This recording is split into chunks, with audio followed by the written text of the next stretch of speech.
नमस्कार, आप देख रहे हैं एन खबर। देश की सियासत में जिस तरीके से भूचाल आया है, बंगाल का उसमें बड़ा योगदान है। आपको मालूम है कि बंगाल में जिस तरीके से पिछले कुछ दिनों में अमित शाह चुनाव प्रचार के दौरान गए थे, बड़ी हिंसा हुई थी। ममता बनर्जी और नरेंद्र मोदी आमने सामने आ गए थे। ममता बनर्जी ने यह भी कहा था कि नरेंद्र मोदी को लोकतंत्र का थप्पड़ पड़ेगा। भाषा की भी मर्यादा बहुत छिन्न भिन्न हुई थी। इसके बाद जिस तरीके से परिणाम आए हैं, बीजेपी को 40% वोट मिला है बंगाल में, तृणमूल कांग्रेस को 42% मिला, यानी सिर्फ 2% का अंतर रहा। और बीजेपी जो पिछली बार 2 सीटें जीती थी, इस बार 18 लोकसभा की सीटें बंगाल में जीतने में कामयाब हुई है।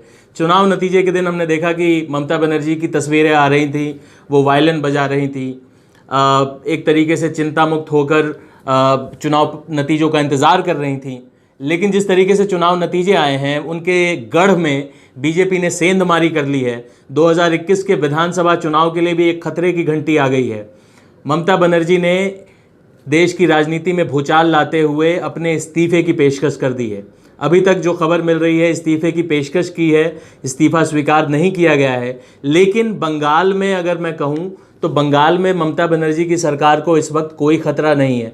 वो पूर्ण बहुमत से वहाँ की सरकार चला रही हैं। ऐसे में उन्हें इस्तीफे की पेशकश करने की क्या ज़रूरत पड़ी और ये उनका किस तरीके का सियासी दाव है? क्या वो आहत हैं, क्या वो परेशान हैं, या ये उनका अगला कोई सियासी पैतरा है? यही समझने के लिए हमारे साथ हमारे वरिष्ठ सहयोगी विद्याशंकर तिवारी मौजूद हैं। सर, मैं आपसे जानना चाहूँगा, ममता बनर्जी अब इस्तीफे की पेशकश कर रही हैं, इसका क्या अर्थ है? इसके 2-3 चीज़ें हैं, 2-3 वजह हो सकती है। Mamata Banerjee fire brand leader मानी जाती है जी। और जो इस तरह का जिनका स्वभाव होता है, जैसे उमा भारती जी, तो उन लोगों के साथ क्या होती है दिक्कत कि जितने वो फायर ब्रांड होते हैं, जितने वो वोकल होते हैं, तेज तर्रार, उतने ही वो इमोशनल भी होते हैं जी। तो ममता बनर्जी भी इमोशनल हैं। तो एक तो ये वजह समझ में आती है जो कि निजी है।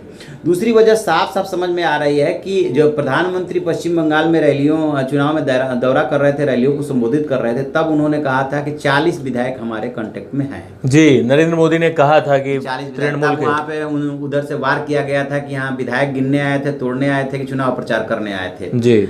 प्रधानमंत्री हैं और जो कुछ भी उन्होंने बोला होगा सोच समझ के बोला होगा। हम अविश्वास करने का कोई कारण नहीं है, क्योंकि बहुत सारे टीएमसी के लोग छोड़ करके बीजेपी में आए हैं, बिल्कुल आए।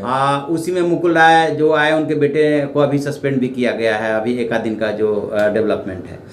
तो एक कारण ये समझ में आ रहा है कि चूंकि इतनी बड़ी हार हुई है, तो वो पार्टी लीडर्स को, अपने विधायकों को संदेश देने के लिए नैतिकता के आधार पे ये पेशकश की हूँ कि इसे मैं रिजाइन करने को तैयार हूँ। एक तो बात ये समझ में, क्योंकि पार्टी की सर्वे सर्वा है, उनसे कोई सवाल पूछने की स्थिति में अभी नहीं है, चाहे वो जितना कमजोर हो जाए।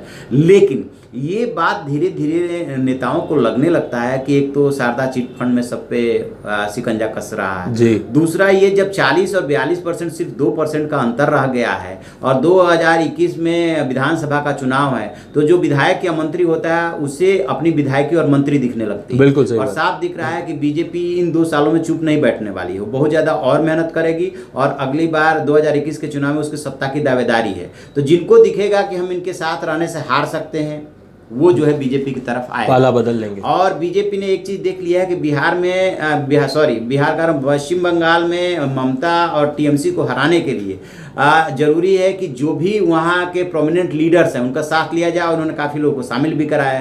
उधर से क्या हुआ कि लेफ्ट का कैडर टूट करके भी बीजेपी के पास आ गया है, क्योंकि जो ममता को हटाना चाहता है उसे बीजेपी के अलावा कोई आशा नहीं दिखाई दे रही। नेतृत्व उसके पास और कोई है नहीं, क्योंकि कांग्रेस और लेफ्ट लगभग खत्म है। बेशक कांग्रेस 2 सीटें पा गई, लेकिन लगभग खत्म है वहां से। तो इस वजह से भी ममता और उनकी पार्टी के अंदर घबराहट है।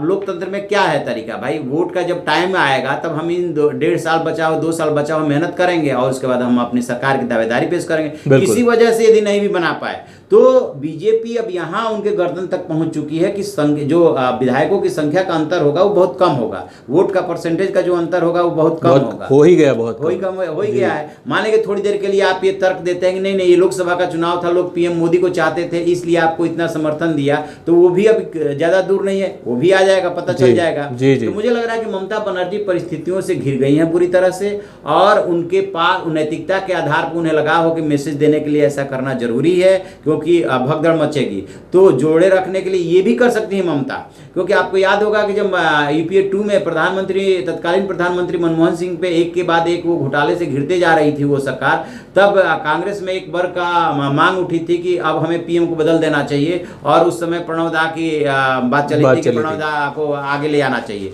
तो ये भी कर सकते हैं। ऐसे ही नीतीश कुमार जब बिहार में हारे तो उन्होंने क्या किया कि सीएम का पद छोड़ दिया था। नीतीश कुमार जेडीयू के सर्वे सर्वा थे, उनको छोड़ने की जरूरत नहीं थी, लेकिन उन्होंने भी ले आकर के मांझी जी को सीएम बना दिया। हालांकि बाद में उन्हीं मांझी को हटा करके फिर से वो सीएम बने, वो अलग बात है। तो ममता दी चूंकि राजनीति का उनके पास ठीक ठाक अनुभव है, राजनीतिक दांव पेच वो जानती हैं, तो ये मैसेज देने के लिए कि मैं सत्ता की भूखी नहीं हूँ, किसी दलित को, किसी ऐसे मुस्लिम को जो वहाँ से इन्फ्लुएंशियल हो, वो उनको बिठा भी सकती हैं। लेकिन फिलहाल जो है मुझे लग रहा है कि नैतिक दबाव में ये उनकी एक राजनीतिक चाल है, इससे ज़्यादा अभी हम इसको और दूर तक नहीं देख रहे हैं। पब्लिक को क्या मैसेज आएगा? एक राज्य के मुख्यमंत्री को उसने इतने प्रचंड बहुमत के साथ चुना था।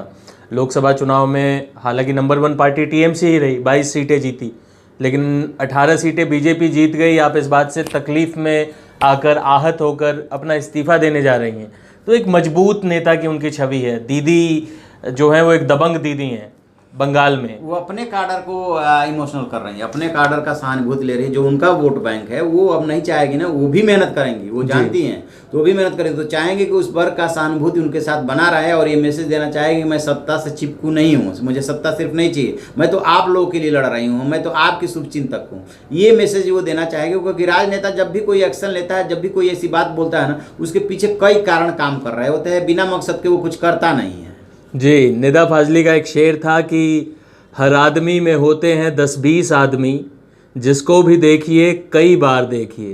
किसी, जैसा सर ने कहा कि किसी राजनेता के किसी भी कदम को एक तरीके से नहीं देखा जा सकता है। हो सकता है वो आगे की 4 चालें और सोच के चल रहा हो। ममता बनर्जी ने फिलहाल इस्तीफे की पेशकश कर दी है, और बहुत उम्मीद है कि इस्तीफे की पेशकश उसी तरीके से खारिज कर दी जाएगी जिस तरीके से राहुल गांधी के कांग्रेस अध्यक्ष के पद से इस्तीफे की पेशकश खारिज हो गई है। इस पूरे घटनाक्रम में जो भी नया अपडेट होगा उससे हम आपको तुरंत सूचित करेंगे। तब तक आप जुड़े रहिए इन खबर के साथ। धन्यवाद। इन खबर चैनल को सब्सक्राइब करें और बेल आइकन दबाना ना भूलें।